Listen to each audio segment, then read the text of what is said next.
A graça e a paz, que Deus abençoe a sua vida poderosamente em nome do Senhor Jesus. Você que não me conhece, eu sou o pastor Adriano Nascimento, pastor da igreja Você é o Melhor de Deus. E seja muito bem-vindo a mais um Instantes com Deus. Eu creio que Deus irá falar com você. Claro, não o que você quer ouvir, mas aquilo que eu e você precisamos ouvir neste dia. Eu estava meditando na palavra de Deus, como é de costume, todos os dias, e eu estou lendo o livro de Isaías. Estou no capítulo 3, e no capítulo 3, 2 versículos me chamaram a atenção e eu quero compartilhar com você. Mas para que você entenda os 2 versículos, eu vou resumir um pouco o capítulo 3 de Isaías. O capítulo 3, ele retrata a conversa de Deus com o seu servo Isaías acerca do julgamento que ele faria, que ele permitiria que Judá e Jerusalém iriam passar. E por que Deus permitiu? Por que Deus estava permitindo e estava profetizando que o seu povo iria sofrer? Por que o Senhor, sendo um Deus tão bom, sendo um Deus tão amoroso e que tantas e tantas vezes ao longo da história do seu próprio povo Israel, ele demonstrou a sua bondade e misericórdia. Infelizmente, nós seres humanos esquecemos que Deus é amor. Aliás, achamos que Deus é apenas amor. Achamos que Deus é aquele Deus, sabe, que é amor, que o amor dele é o bastante e que a gente pode cair 1, 2, 3, 4 vezes e sempre teremos o perdão de Deus. Em parte, isso tem um lado da verdade, mas em outra parte isso não funciona bem assim. Para você entender melhor, Deus é amor. Inclusive eu já falei isso inúmeras vezes. Você que nos acompanha já deve ter ouvido eu falar isso para você. Se não, você vai ouvir agora. Deus, ele nos ama tanto, tanto, que ele nos deixa livre para que façamos da nossa vida o que a gente quiser. Deus te deu uma vida.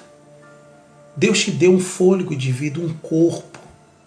E a vontade de Deus é que você seja grato a Ele pelo fôlego de vida que Ele te deu e que você use o corpo que Ele também te deu para que você faça o que é certo com o seu corpo, para que você trilhe o caminho certo com o seu corpo. Só que, mesmo Deus desejando isso, Ele não nos força a fazermos isso. Ele torce para que venhamos fazer, para que venhamos dar ouvidos à sua palavra, para que venhamos obedecê-la. Mas, por outro lado, se você decidir fazer tudo do seu jeito, fazer tudo o que você quer, aí entra o outro lado da história. O primeiro lado da história é que Deus é amor. Deus, ele te ama a ponto de te deixar livre para você fazer da sua vida o que você quiser. Porém, ele será tão justo que ele vai permitir você colher os frutos das escolhas que você fez. E foi o que aconteceu aqui no capítulo 3 de Isaías. Quando Deus estava usando Isaías para alertar o povo, Deus foi claro e direto, dizendo o que iria acontecer, o que os dias que viriam, como seriam os dias que estavam por vir na vida do seu povo. Ele começa a retratar uma série de acontecimentos de vergonha, de dor, de escassez, de fome. E tudo isso se deu, tudo isso foi consequência da persistência que o povo dele estava no erro e no pecado. E hoje, meu irmão, hoje não é diferente na minha vida, nem tampouco na sua vida. Deus está lá nos céus te observando todo instante. Deus, ele sonda o teu coração. Ele sabe o que se passa no mais íntimo do seu coração. Você e eu não somos capazes jamais de esconder os nossos pensamentos, nem tampouco os nossos sentimentos dos olhos de Deus, porque Ele conhece você. Nada escapa dos olhos do Senhor. Nada fica oculto ao seu olhar. E Ele observa-nos todos os dias. E Ele vê quem verdadeiramente tem se esforçado para agradá-lo, para andar na presença dEle, para fazer o que é certo aos olhos dEle, para viver a palavra dEle com verdade, para pôr em prática a palavra dEle. Deus, ele vê quem realmente procura renunciar àquilo que o diabo oferece como moeda de troca para que ela abandone sua fé, abandone a sua confiança, a sua intimidade com Deus e abrace aquela oferenda que Satanás está lhe dando. Deus observa quem insiste em viver no erro. Deus vê quem é teimoso de coração, quem sabe que está errado e continua no erro. Deus sabe aqueles que verdadeiramente se arrependeram e querem uma nova chance. Deus, ele sabe tudo. E o versículo que me chamou a atenção dessa história de Isaías capítulo 3 é o versículo 10 e 11. Por favor, ouça com atenção o que diz. Diz assim a palavra de Deus. Deus dizendo para o profeta Isaías, para ele declarar: dizei aos justos que bem lhes irá. Olha o que Deus está falando aqui. Porque comerão do fruto das suas ações. Olha o que Deus está dizendo. Olha, Isaías, diz para o justo. E quem seria o justo naquele momento? E quem seria o justo hoje? O justo nada mais é do que aquela pessoa que procura fazer o que é certo aos olhos de Deus, que procura realmente agradar a Deus, que não é aquele famoso crente Raimundo ou Maria vai com as outras. Não, ele tem um propósito firme, ele tem uma aliança com Deus, ele tem o temor de Deus, ele procura andar na presença de Deus, ele procura agradar a Deus e não ao que o homem pensa ou deixa de pensar. Esse é o justo. E Deus disse para Isaías falar para o povo: dizei ao justo que bem lhes irá, porque comerão do seu fruto. Ou seja, diante daquelas sentenças de Deus, diante daquela profecia que Deus disse, desculpa a expressão, as desgraças que estavam a caminho do seu povo, Deus aqui ele faz separação.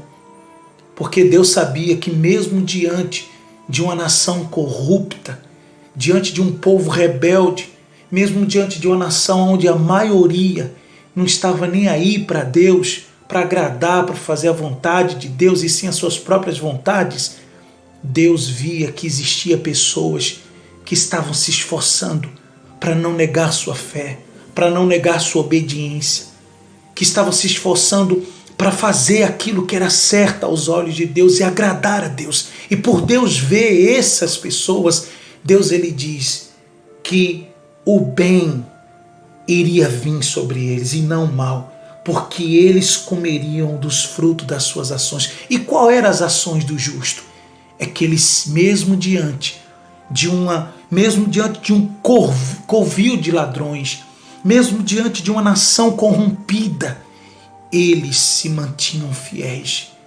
E isso Deus procura hoje. Infelizmente nós vemos igrejas, vemos pastores, vemos pessoas que eram para ser referência se corrompendo. Hoje nós vemos pessoas dentro da nossa própria família que ao invés de somar com a gente, de nos ajudar, de orar, de buscar, de crer, de ir na igreja, de se esforçar, de viver a palavra, vive o contrário. Mas Deus vê tudo isso. E Ele diz que o justo comeria os frutos das suas ações, e as ações é que eles não se corromperam como os outros se corromperam. Agora, olha o que ele diz no versículo 11. Ai do perverso, mal lhe virá, porque a sua paga será o que as suas próprias mãos fizeram. Meu irmão, ouça o que Deus está falando para você. Deus não é injusto, igreja. Deus não é carrasco. Deus é justo. E quando Ele vê que a justiça dele precisa ser manifesta, Ele fará ela se manifestar. Quando Ele vê que o juízo dele precisa ser manifesto, Ele fará o juiz dele ser manifesto. Pois bem, por isso eu peço que você veja quem você está sendo no meio dessa nação.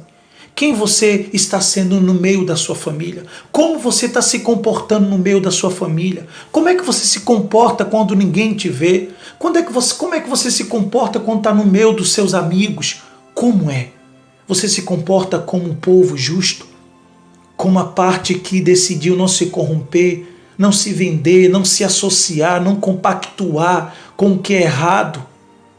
Ou você é aqueles que não estão nem aí e que têm perdido dia após dia o seu temor e a sua fidelidade a Deus, procurando agradar mais as pessoas do que a Deus, procurando dar ouvido mais a fábulas, a mentiras, a homens que têm a mente cauterizada pelo pecado, pela mentira do diabo, do que ao que a palavra de Deus já revelou para você.